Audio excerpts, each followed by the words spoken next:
Hey everybody, this is my son Dawson. He and I teach the gold panning here at the gold panning troughs.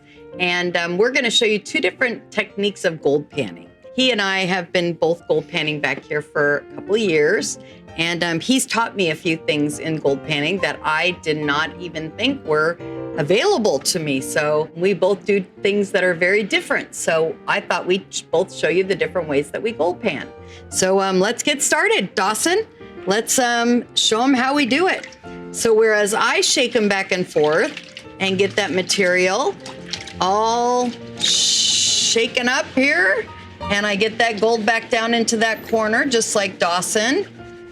We are going to get all that gold down here into the corner of that pan. Dawson definitely does not talk as much as I talk.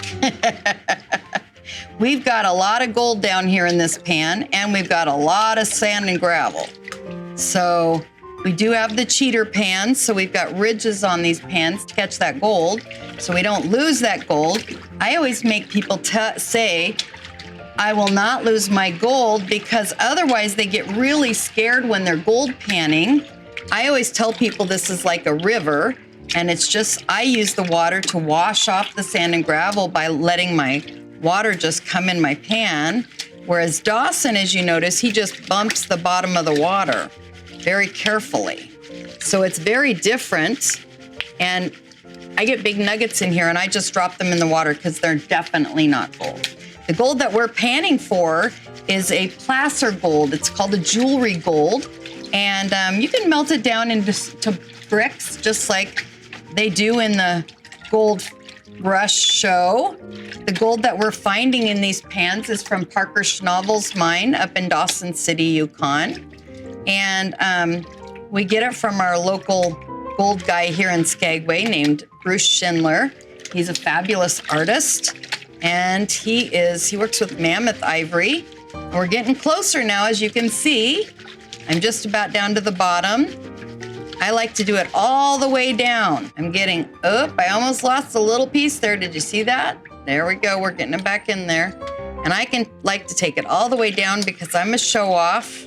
Like to get all those little pieces of sand and gravel out of there. But this is what they would have called a $50 pan back in 1898. And that's because there's enough placer gold in here to fit on the head of a $50 pan, of a $50 coin. So when you look at this,